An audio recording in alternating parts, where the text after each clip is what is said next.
Good morning, good morning, good morning, good afternoon, good evening, good whatever time you are tuning in. Anytime you are tapping in with me, welcome once again. This is the space, this is the place. You know what it is. Yes, yes, oh, yes. This is the place, this is the space. The I Am the Possible podcast experience, the place where possibilities become perspective.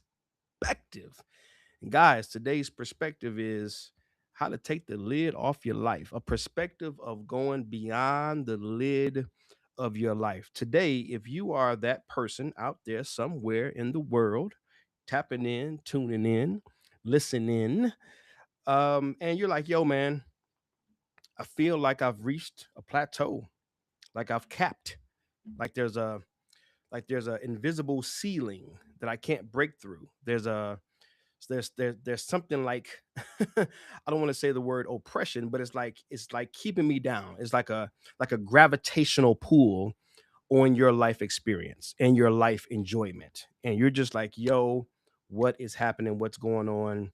I know that there's more to life. I know that there's more for me, but I can't figure out how to get that more, how to move forward. How do I tap into that more? What is this more all about that I know in my heart that there is, but I don't know how to really get to it, right? Today, I want to share something that I don't think we talk about nearly enough in this world, and that is labels. Labels. Labels limit our lives. Labels put the lid on our lives. If you feel like you got a lid, like you can't break through that bottleneck, then it's probably because of some sort of label. Now, I don't have time to go into every single label that there is. There's millions of labels, but I want to drill down to some of the more widely used, widely experienced, widely subscribed to labels that limit our lives or put a lid on our life's experience. It limits what's possible for us, and it makes life mundane. It makes life boring. It makes life feel like like you're walking through mud, like you're stuck. All right. And so, what do I mean by a label? A label is anything that we have come to based on our own framework, our own worldview, come to conclude about someone or something. I hope that makes sense. Let me break it down a little further. Whether you know it or not, you have a worldview, aka it's a framework. It's a subconscious, internal framing of your world, and you're the only one that's subject to it, right? As there's been I don't know who coined this phrase, but there's one earth, infinite worlds. In other words, each one of us, we have our own world view. It's the frame in which we look at life. And you're only subject to your frame, to your worldview. That's why I can take a cup that's half, right, half full, or it can be half empty, right, whatever you choose to, right, but you can take a glass with some water in it, and you can offer it to two different people. One person says it's half empty, one person says it's half full. Well, who's right? They're both right, because it only matters what they believe. It's according to their framework, their worldview, according to their perspective and their perception. It's what's happening on the inside of them. So with that understanding, this framework or this worldview works like a picture frame. And I'm just kind of building it up so that I can better explain exactly where these limits or these labels come from. So I'm gonna draw this. Hopefully, you guys can see that. So imagine this was a picture frame, right? And on the inside, let's say it was someone's diploma or someone's picture. Or like for me, I've told my testimony about getting my trademark for I'm the Possible approved, right? So maybe my certificate for my trademark is within this frame. If it's within this frame, all you can see is what's within the frame. But if there was anything on the borders, written on that piece of paper, the diploma, the trademark, whatever it is, if there was something written or typed on the edges of that piece of paper, you wouldn't be able to see it. It's there, but you can't see it because it's not within the frame. It's possible, it exists, it's accessible, it is there, it's real, but you can't see it because it's not within the frame. It's on the borders that's covered up by the wood or the plastic of the frame. You get where I'm going? So it is in life. There are things that are available, accessible, experiences, all kinds of new exciting environments. There's a world of possibilities that are available. But unless you do the two things that I'm going to share with you in just a moment, right? Because we want to take the lid off. We want to learn how to take the lid off. Um, unless you expand your borders, expand the margins, expand, you're not going to be able to see what's there. And so it is in life. There are these things that are there, but they're not just going to come running up to you. They're not just going to come avail themselves to you. What I've learned is you're going to have to expand here, so that you can put yourself in a position to be able to experience everything that's been made possible for you. So, these labels that we give people and these labels that we give things, they're rooted in what's within our current frame of reference. Here is how your frame of reference is developed. Two words, both starting with the word E. All right. If you're taking notes, write this down. Environments, experiences. Many times we are not aware that we are developing a framework, a worldview, since we've been born, based upon the environments that we've been in and the experiences that we've had. And we will then begin to label people and things, organizations, places based upon our framework. It's not totality. It's not complete. It's not true. It's what's true to you. And if you have reached a cap in your life, it's boring, it's mundane. I know there's more, but where is the more? How do I get to the more? It's through expansion.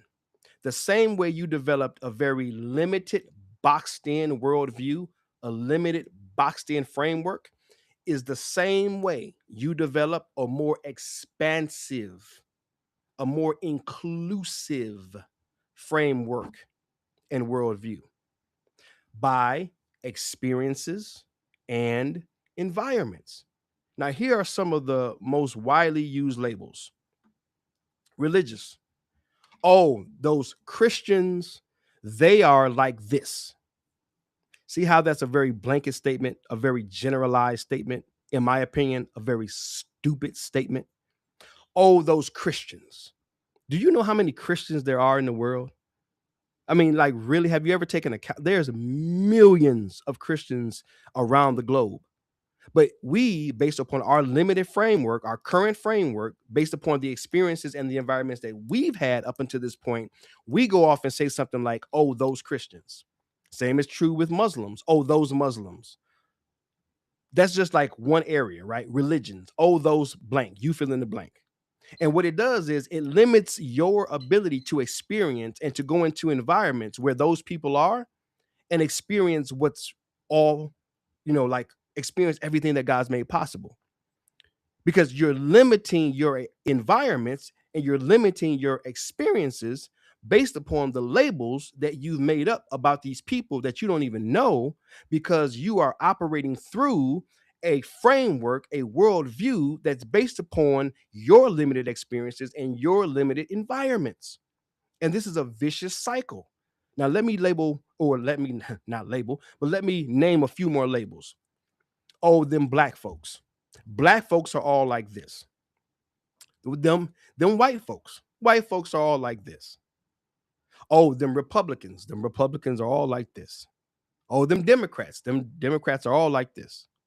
Oh, them people that live in South Central, they're like this.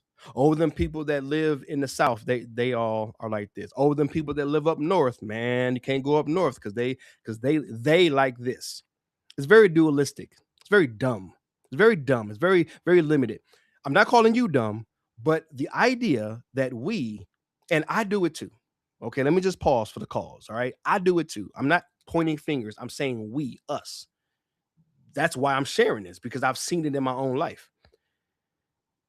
We dare blanket statement generalize whole populations, whole religious sectors, whole cities and states, whole countries that we ain't never even been to because of the internet, social media, mom and them, daddy and them, uncle said, your homeboy or your homegirl that ain't been outside the limits of their own city, but they talking about how it is over in that other country.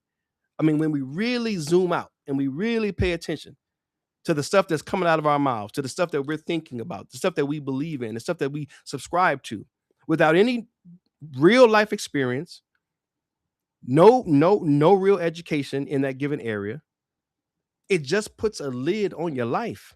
And you're blocking, as we would like to say, you're blocking your own blessing. You're blocking your own miracle. You're blocking your own breakthrough because you are subconsciously, unknowingly, like we all do, subscribing labels or putting labels, assigning labels to people, to groups, to places, making blanket statements, generalized statements. And because of that, we block our access to those places, to those people. And by doing so, we cap our lives.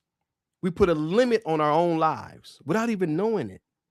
Let me break down some stuff because I always talk about real stories on this platform. Real stories, real solutions, all right? To get some real success. When people say, "Oh, them white folks." I can't say that. You know why? Because 26 years ago, a white man, a white pastor said something to me that completely changed my life forever. Opened up my ministry, opened up what I knew to be my contribution in the world, opened up the very thing that I'm doing right now. I've been teaching and preaching and educating and informing and communicating since that man said what he said. But that was a white man. How dumb of me would it be to say, "Oh, white folks are like this"? That's not true. That's so not true. I know some cool white folks. No, maybe some white folks offended you in the past. Maybe some white folks did something to you in the past. But that ain't all white folks. Neither is it any other race. Somebody might say, "Oh, them Hispanics. Oh, them Mexicans. They are like blank, blank, blank." No, well, I can't say that because 20 something years ago, it was a Hispanic man that took me into the hood and showed me what it meant to truly be about um, community reform, community love, community transformation, to not only serve a community, but to live in the community that you serve. He took me under his wing and showed me these things. I worked for him. He was a mentor to me. I can't say that all Mexicans are like this. Somebody might say, "Oh man, all them Asian folks are like this. Them Chinese folks are like this. Them Japanese folks are like this. Korean folks are like." I can't say that because I have a, a spiritual sensei, right? I have a mentor that still mentors me to this day. Every month we sit down and he mentors me. So I can't say all of Asian folks are like this because it ain't true. Not for me, at least, because I've expanded my borders. My frame of reference has been expanded, not because I'm so great or because I'm so smart or because I got it all together. It was because opportunities presented themselves, and for whatever reason, I took them. And maybe you didn't take opportunities that were presented. Maybe you didn't. That's the past. Don't worry about that. You're hearing what you're hearing right now. You can't change the past, but you can change what you decide to do about your future. You can change what you think about your past and how you feel about your past and what you believe your past means about you and what you're going to do because of it. You can change that. You can control that. So, if you are feeling capped out in life, there's a lid on your life. I want you to consider, are there any labels in your life that you've made about people or places? Like really zoom out. Like the world is not America, dude. Newsflash. The world is not America. Newsflash. I got a couple. There's some pastors in my church, and I know other people like this too, but man, they come to mind. There's some pastors in my church. Boy, oh boy, they travel the world. They travel the world. Since they've been retired, man, they've been traveling the world, and they put pictures on Facebook and they share their experiences and they tell us where they're going to go and what they're going to do. They are world travelers. They can speak to what the world offers. I've not been to those countries that they've gone to. I only can look on the internet or talk to people that maybe have gone there, but that's secondhand knowledge, secondhand information. They have firsthand knowledge, firsthand education. So our lives are really limited by the language that we have. And when you go into these new spaces and places, your language gets evolved, it gets expanded. You start to, and not, I'm not saying like language like, oh, I'm going to learn, Chinese or learn Japanese language. I'm talking about the language of life, meaning you're not saying things that are limited, that keep you stuck. Negative talk, negative self-talk, negative general talk. Oh man, let's go to Russia. I'm just throwing something out there. Hey man, let's go to Russia and see X, Y, and Z. But you've been hanging around your homeboy and homegirl who ain't never been to Russia, and they done filled your head up with, oh man, you got to be careful going over there because when you go over there, X, Y, and Z. Well, the people that's inviting you to go say, all right, well, you don't want to go, cool. They go, they have an amazing time, an amazing time. Their life, their worldview, their framework expands. They've got memories. They even met maybe some new friends. Woo, life is amazing. Why? Environment and experience. Those are the educators. And you have to realize, well, you ain't got to realize, you ain't got to do nothing. But I encourage you to consider the idea, the fact that your environment provides an opportunity for you to engage with new elements of life that become educators, that create experiences, that further your life, that expands your life, that opens things up. So that's it, man.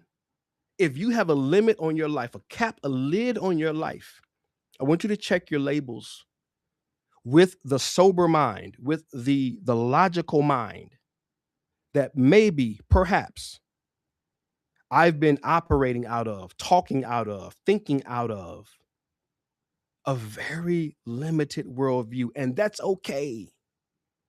Don't condemn yourself. Don't feel bad about this.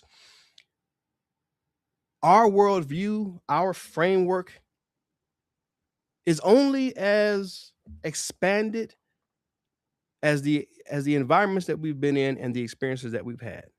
I'm no different. I'm fired up about this because not only have I seen it happen in my own life in like little baby steps, but I'm excited about it because with this awareness, I know that I'm going to, with intention and with purpose, I know that I'm going to begin to travel like I've never traveled before. I'm going to begin to go in places and spaces and meeting people that I've never met before. I'm going to continue to expand and grow my life so that it can represent like a good return on God's investment in my life. God wants us to enjoy our lives. That's a newsflash for some of us. God wants us to actually enjoy this experience called life. And what's on the other side? Some of us think we know. I'm not going to make that claim. I think, but I do not know. I hope, but I do not know. What I am familiar with is this thing that we call reality right now, right here. And I'm just trying to make the best of it. And I hope and pray that these things have helped you, to give you something to think about, to consider, that will help you to improve your life experience. Remember, the world is not America, and America is not the internet. It's not social media. Let's zoom out. Let's zoom out and see how big this thing really is. Because if we are on social media, subscribing to social media, thinking that that's the world, thinking that that's how America operates, those are snippets. Those are shorts and reels and these little 30-second sound bites and 90-second sound bites. It might be entertaining for a little while. For some of us, it's completely toxic, and it's draining us of our God-given energy and time and resources. For some of us, we need to put it down. Some of us, we just need to limit our exposure to it. I know I have. I have put social media in its place. I won't go down that whole rabbit hole, but I mean, hey, there are some measurable things that you must do to protect this and to protect this, because this and this is all you have. You can't control the world. You can't control people, but you can control your mind. You can't control your heart. Even the word of God talks about standing at your heart as a guardian, guarding your heart, guarding what goes in. Why?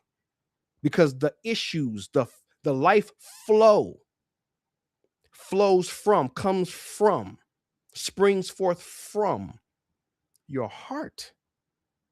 So you can guard your heart, you can guard your mind, you can guard your inner world, because that's where your emotions are. That's where that's where your memories are. That's where life is truly experienced.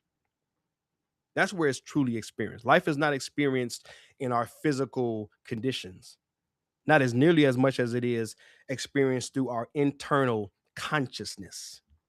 What is happening within your consciousness? What are you thinking about, meditating on, processing, inner talk, inner dialogue? What's going on in here?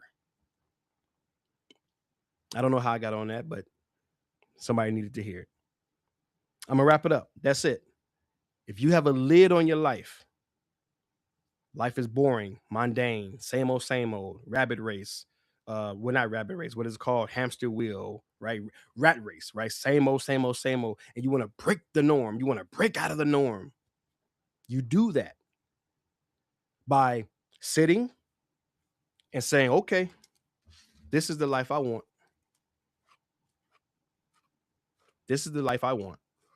Yeah, actually carving out like 10, 15, 20 minutes in the morning before anyone else gets up, before anyone else gets at you.